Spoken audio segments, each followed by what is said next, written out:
So the deer have chomped the sedum in every spot where I planted it. Who knew they like to eat sedum, but they do. The good news is that where it was cut back, it's almost like when you cut back any kind of, well, it is like when you cut back any plant where the next set of leaves are growing. Like if I cut that back here, of course, then these can grow bigger.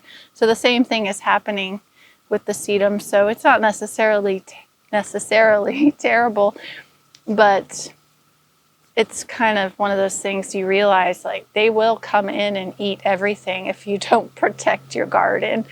I'm even concerned that my fence is too low, so I'm going to add some more flags between the bamboo that I taped to the side. So I'll show you that, taped, zip tied to the side.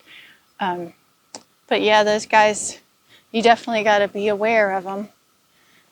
This time of year, I'm also noticing more and more pests, of course, as the garden is filling in. So we'll take a look at those today.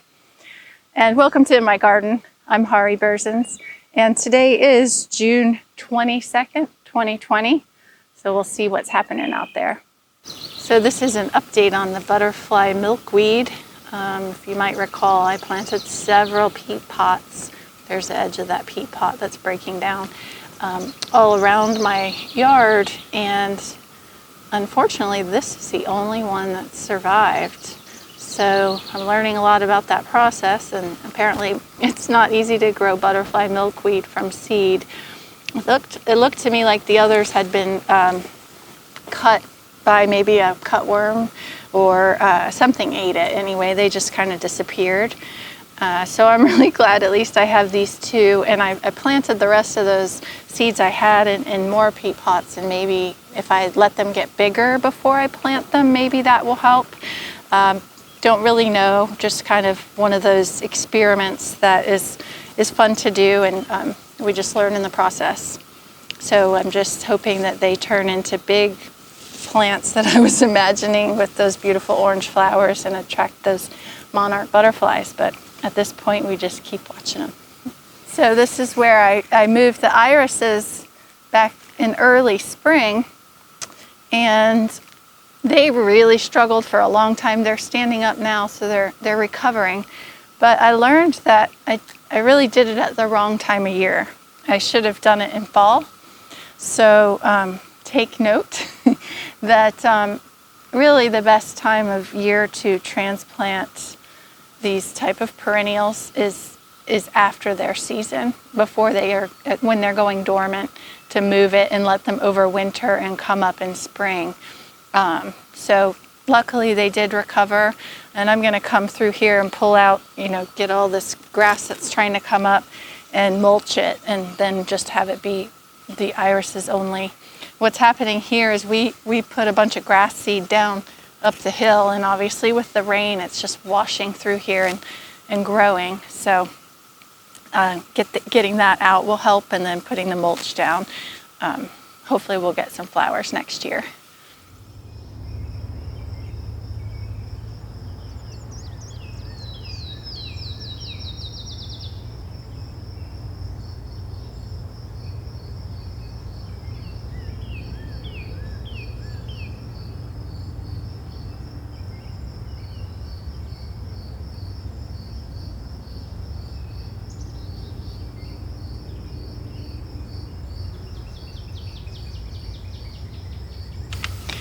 So the sunflowers are chest high and starting to form their flowers.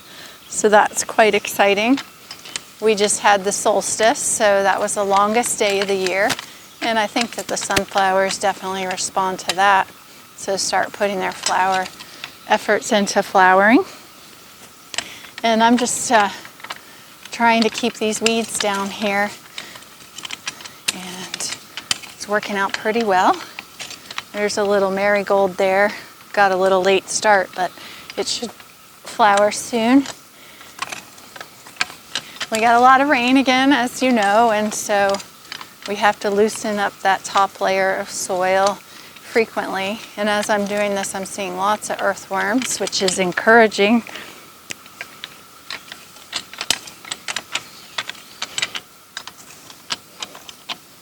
Feels like a forest.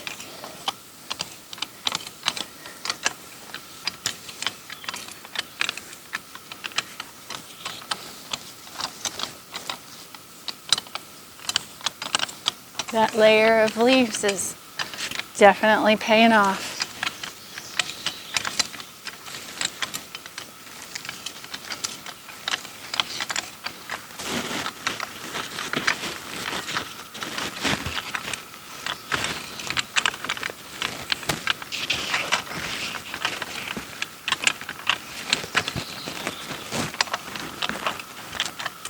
Now, of course, the sunflower's roots are pretty shallow, so when you're cultivating close to them, you want to be careful not to mess up their root system.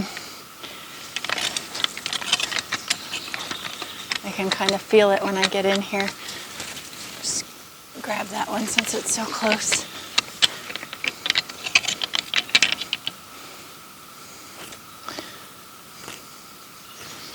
All right. So I'm taking a photo of a flower here to identify it using an app called Leaf Snap.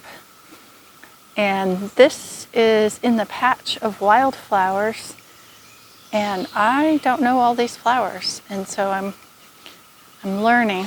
And these apps are really helpful. I have one for Leaf Snap will identify plants by their leaves, by their flowers, trees, by their bark. So it's been really helpful on hikes when I want to understand different flowers, and even in the garden when I'm trying to figure out what a seedling is. So definitely check out Leaf Snap. There's a free version. That's what I'm using. But as you can see, that one pack of wildflower seeds has filled in this area beautifully. I could have actually spread it out a little bit more even, but now I know. And you can see even right now there's pollinators flying around. So that's not only do flowers bring beauty to the garden, but they bring the beneficial insects that we need for pollination.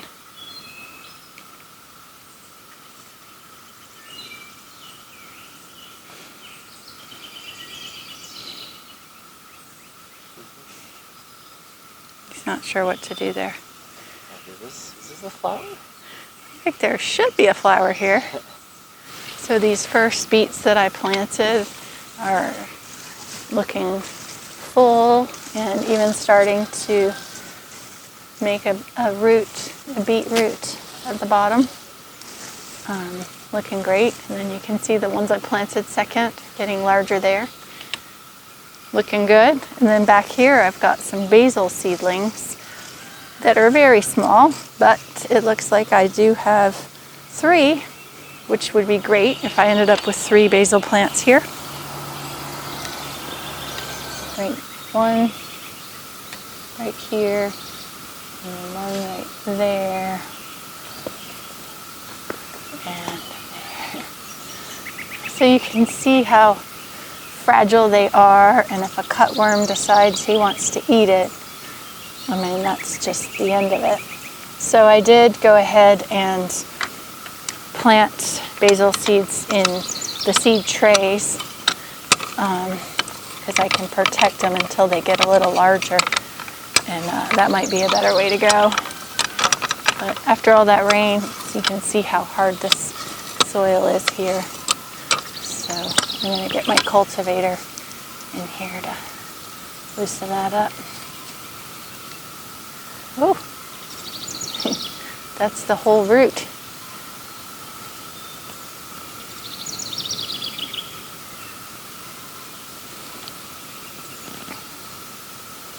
But you know, the roots need oxygen, so we have to keep it fluffed up for them.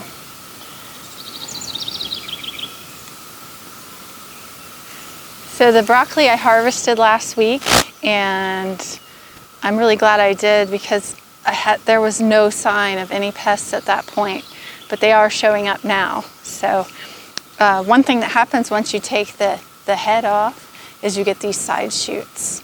So you can leave it to grow for a while and you can continue to harvest the side shoots. The leaves are also edible. That I kind of chop them up sometimes real fine and put them in salads to give it a little extra crunch. But I am seeing now, before those leaves were just so beautiful and I was amazed because it never happens.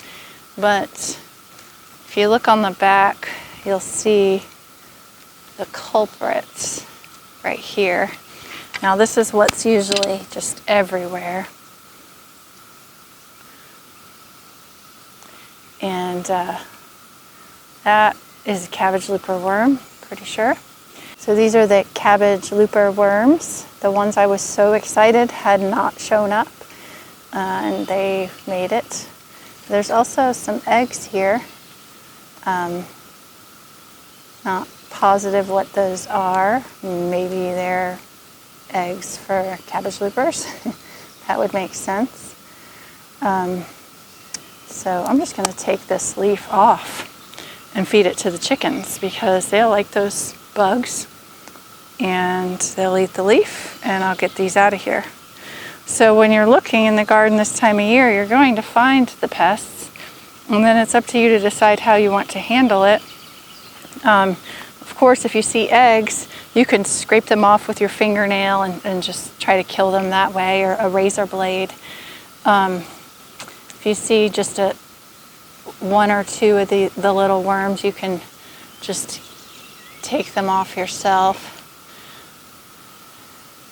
You can also spray, and I haven't sprayed. There's a lot of options for organic pesticides, and there's one called spinosad. I'm even seeing a snail over here. Want to see that? Where's that? Right here between my fingers. So they're eating little holes in the leaves as well. So the bugs definitely want to share in the bounty.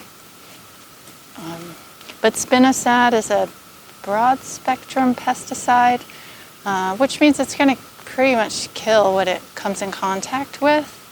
And so you don't want to harm the bees.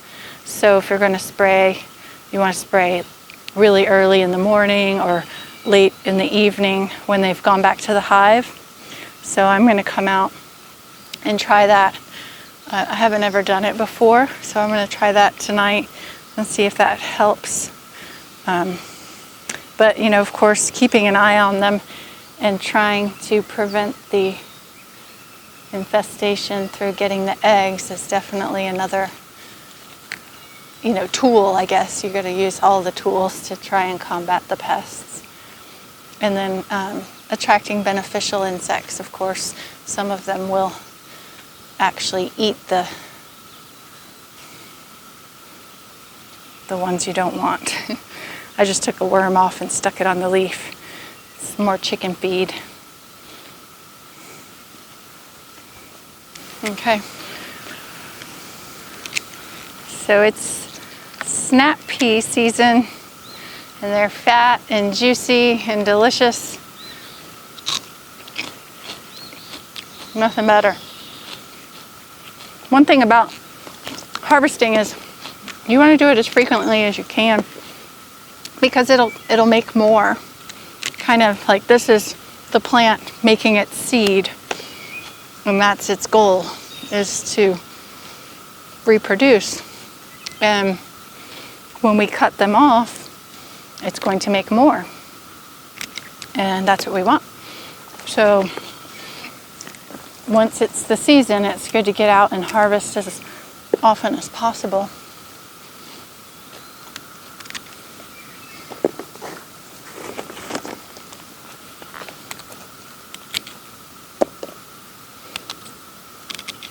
Some of them, when they're still pretty small, I'll leave them because they'll get bigger and tastier. And at least every few days, I'm going to come out and check them. This one's pretty much as big as you would want it. If you let it go too much longer, it's not as tasty. But that one's tasty. It gets sweeter.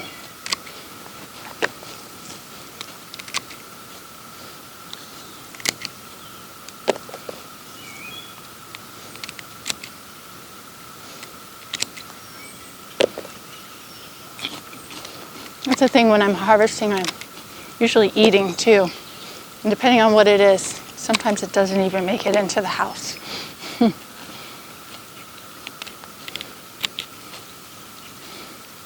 Like blueberries, for example.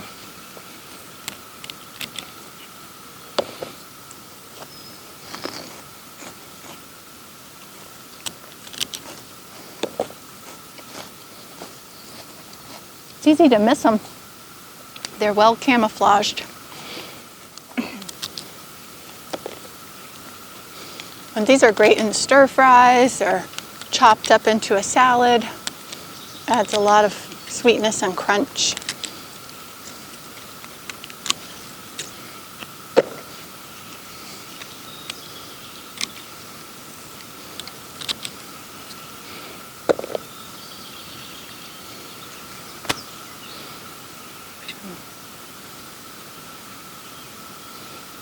And you can see the new flowers here. Those will make more.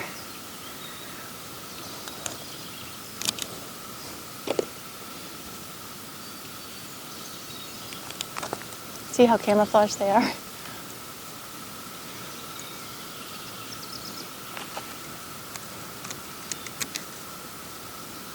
I'm going to leave that one. Might be some down here too.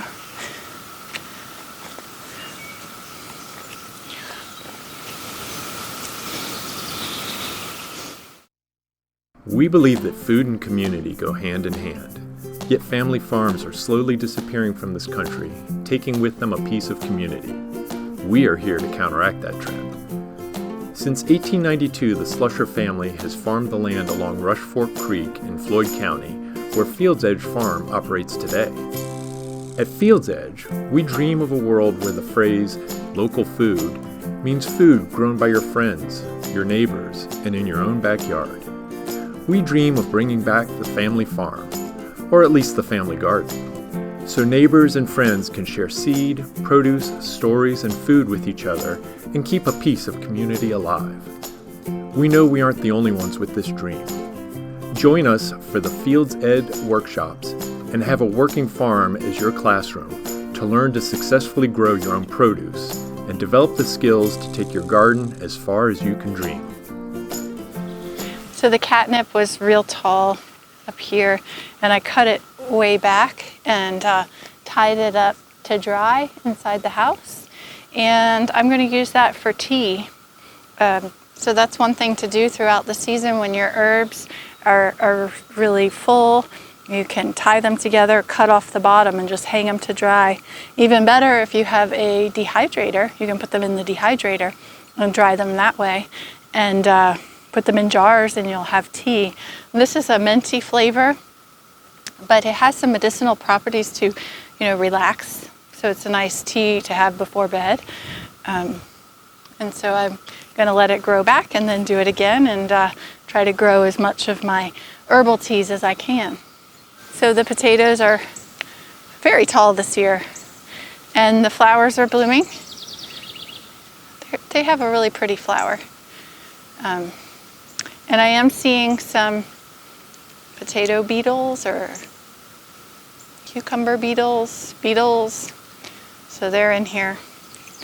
You can see the evidence with the holes in the leaves.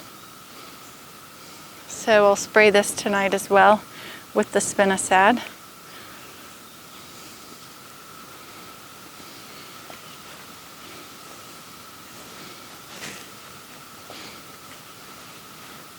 So the beans are going to flower soon. You can see the buds forming here. Those will be flowers, which will then become beans. So far, they look to be full of buds. So this whole row will give us nice stringless string beans. Green beans, I guess you'd call them. These are zucchinis. They're getting nice and large. These two plants have a lot of damage, but I couldn't find the evidence of what would be causing it. But I did look down here and I found squash bug eggs on the zucchinis. So we should look at that again and see if I can find any. That's important, and that's a way that you can really prevent a lot of damage to your squash plants. There's a bug here I wanted to get a picture of yesterday. I'm trying to learn which ones are beneficial, like I said, and I don't know this one.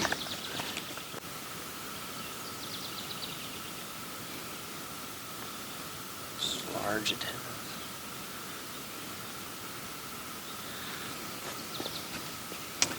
So they definitely are on the squash every time I come, so I kind of have my suspicions it might not be beneficial, but I'm looking for more eggs because the squash bugs, so there's some flea beetles.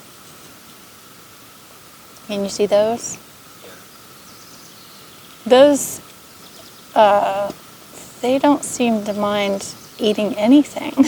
They're not very picky, but they make teeny tiny holes. So if you see teeny tiny holes, they're probably flea beetles.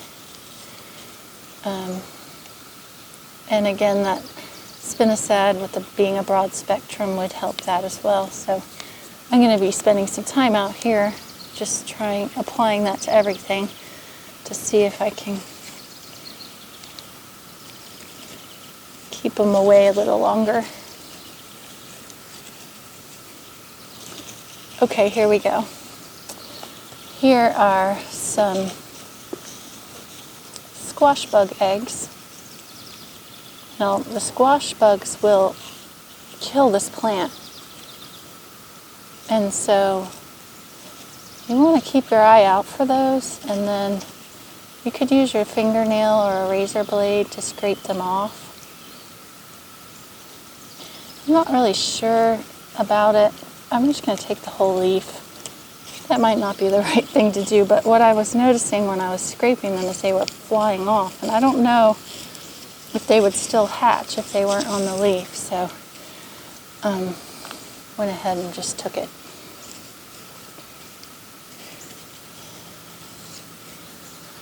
But you can also, sometimes when you do this, you'll spot the squash bugs themselves.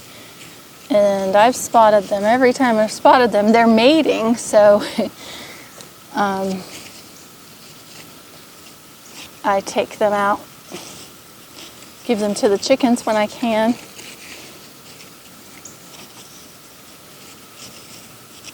Oh, here we go. Here's two. Again, mating. So let's get them. Here they are. Those are the killers of your squash plants. So this is the perfect time to get out here after a big rain when the soil's getting hard. So giving the plants oxygen under there that they really need. And then all these little seedlings that are coming up, I'm just cutting them off right at the root and staying on top of that so they don't get into their seed cycle and drop more seeds for more weeds. And so this is definitely one of the best habits I'm developing out here. And once I kind of get under there and cut them off, I'll flip it over and just kind of make sure they're not still planted in dirt.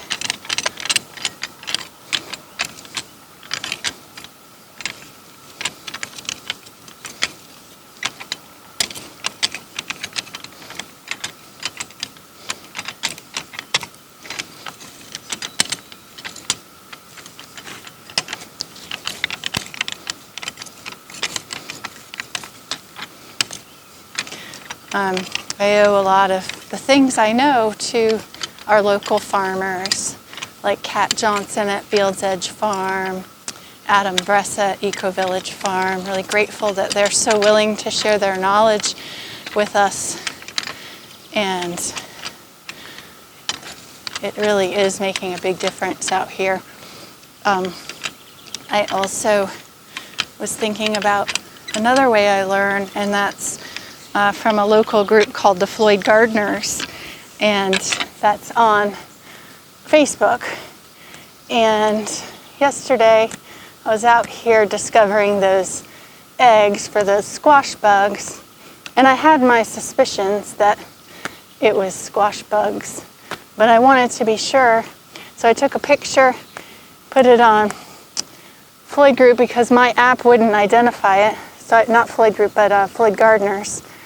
And in 5 minutes, someone replied to me, knowing what it was and what I needed to do. And in about 20 minutes, there was a conversation about them.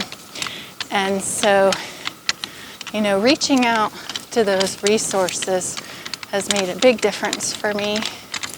And not being afraid to ask questions or appear stupid or anything. It's just, you know, just realizing that everybody has had to learn these things one way or another, and gardeners are really happy to share their knowledge.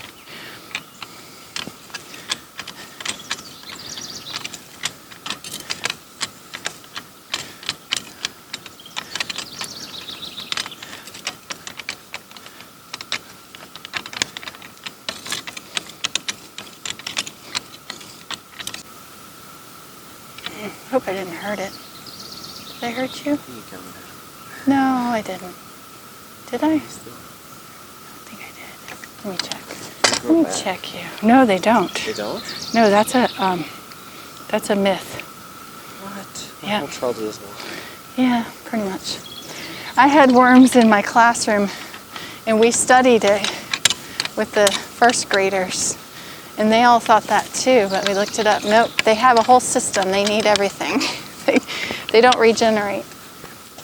Goodness. Yeah. Here's a good one. Whee, happy guy. Those are our friends. We like them. When we see them, we're happy. And they love the leaves. And oh, here's a really good one. They love the fact that I'm covering it with leaves and grass. That's really attracted more worms, earthworms.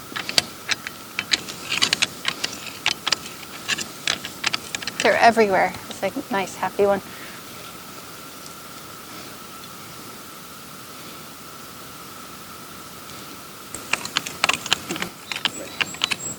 So this is delicata squash here.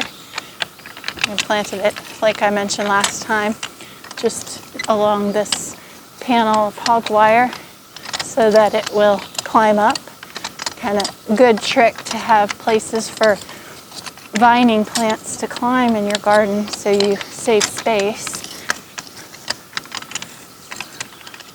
And here are the cucumbers that I also put along that hog panel. And this row up front of seedlings is Zinnia. Zinnia is my favorite flower.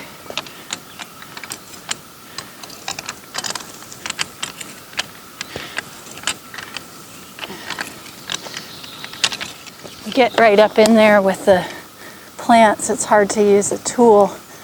You still want to get those weed seedlings out.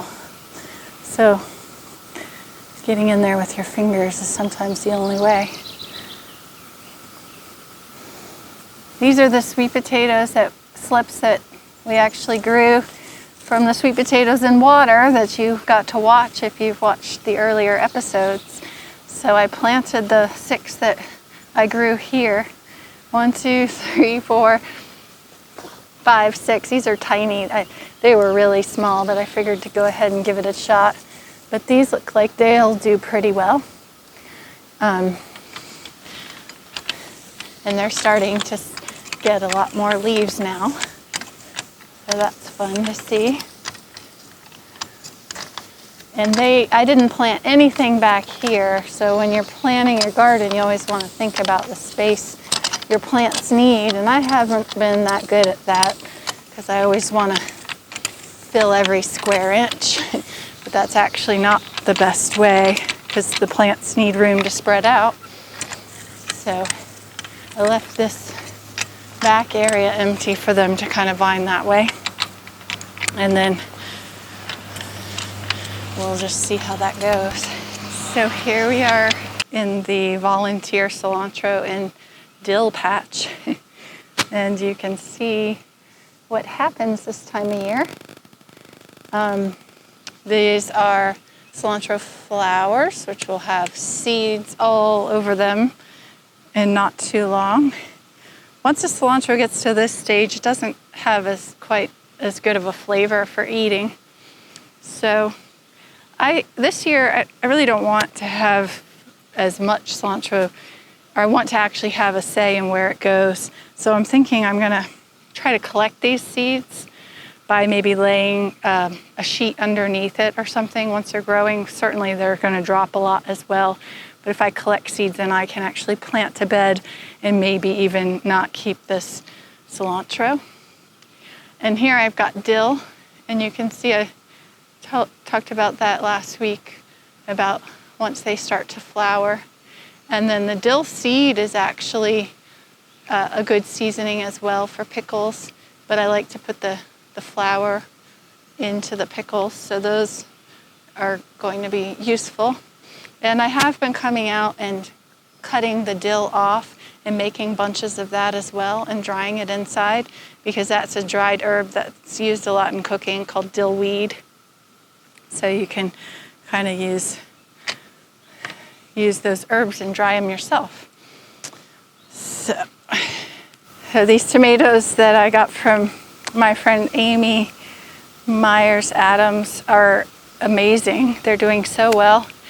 And I am just kind of training them to stay inside this support or tomato cage as they grow. Just get those leaves up on there. And one thing that, I like to do is clean it up around the bottom, because, a lot of disease is going to come up from the soil. And so keeping it clean on the bottom, I think, is a good idea. The other thing I do is I pull off, I know them as suckers. They're just little shoots that will grow here. And because we're trying to put most of the energy up into the top of the plant, and the plant's going to keep growing. And you can see here there's the first flowers for the tomatoes there, and then there'll be some more coming up right here. So just keeping it focusing up instead of putting energy into these side shoots. That won't be as productive. So I can show you one, because I see one right here. You see like where the leaf comes out. If you look on this other side of the plant here. So when they're little, you can just pick them right off. And then on the bottom here, you can see this isn't doing anything for the plant, and it's starting to turn yellow, and so I'll just take it off and keep those cleaned up towards the bottom. And this, I don't need that on there.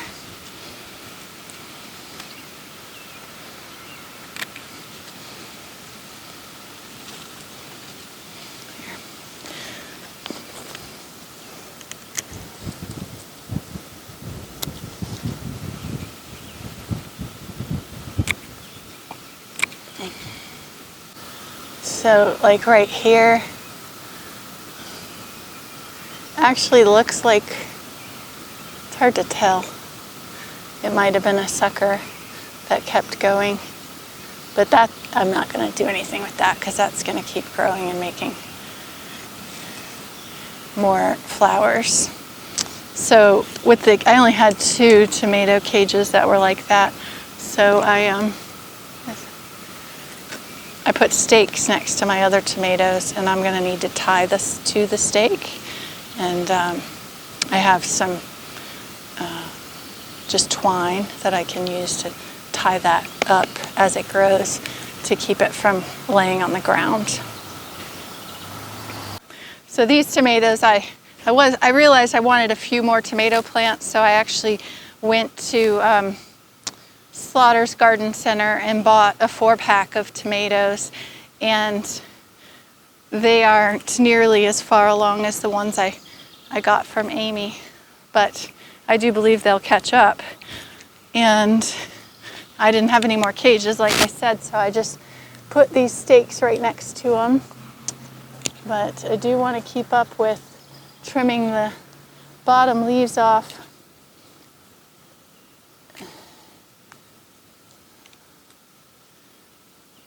And pulling those suckers. And then also at Slaughter's I got some hot banana peppers, which I'll pickle, and I like to put those on salads. And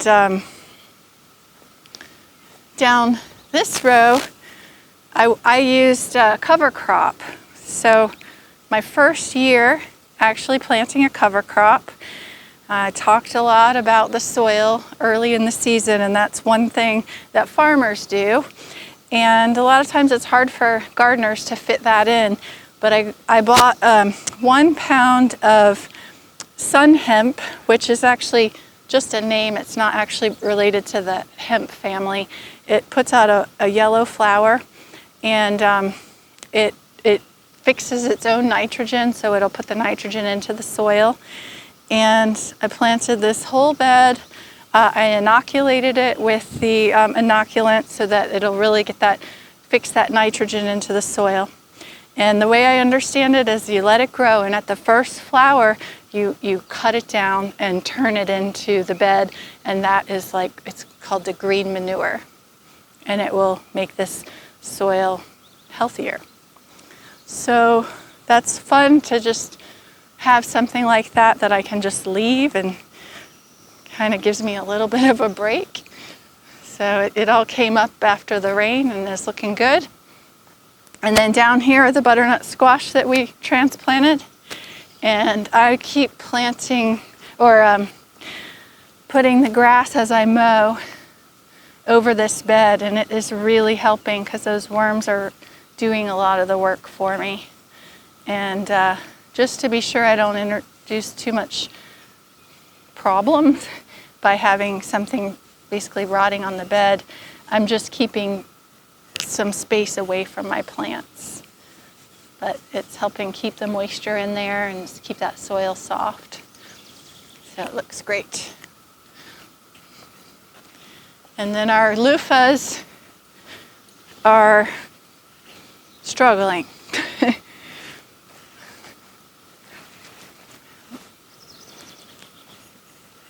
Two of them are really struggling. Two of them are doing much better. These two are struggling. Something ate the leaves, and so they're having a hard time recovering. If they recover at all, I don't really know. But definitely have to keep this soil roughed up around it. But these other two are looking much better.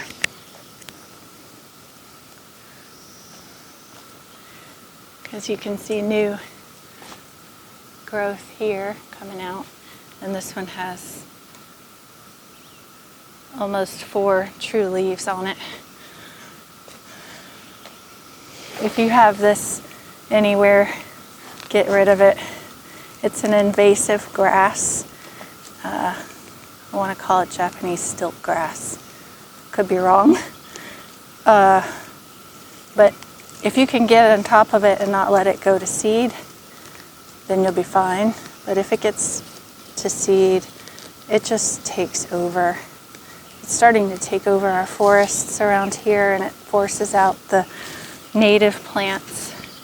So I'm on a mission. There's a bunch of it right here along the fence to try and keep that from happening. And then right here is pumpkins that are getting munched. So I put some pumpkin seeds in here. They're old seeds. I wasn't sure if they would work, but they did. And every year I try to grow pumpkins because I want my kids to be able to carve jack-o'-lanterns I grew. So maybe this will be the year. We'll see. But I put it down here because I was thinking that it can grow down and then use some of that fence to vine up. And then if it actually makes pumpkins, I can support them by tying them up so that the weight of the pumpkin doesn't make it fall off. I messed that root up a little bit just now. Got to be careful doing that cultivation, so hopefully it'll survive. Put a little extra dirt on top. There we go. This year the blueberries are looking really good, and the birds know, and so they're coming in, and it's a competition, me and the birds. But this is one of the things that doesn't really make it inside. I just pick it and eat it. But hopefully someday there'll be so much that I won't be able to do that.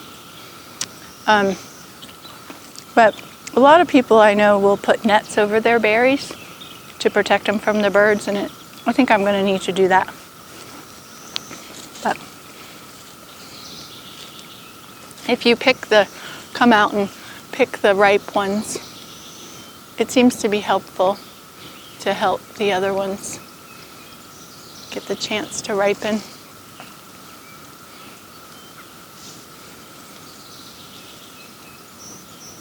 And also you get them before the birds do, which is the main thing you want to accomplish.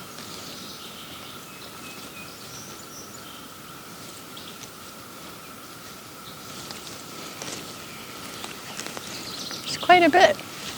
These might make it inside. Ah. I've got bugs in my hand.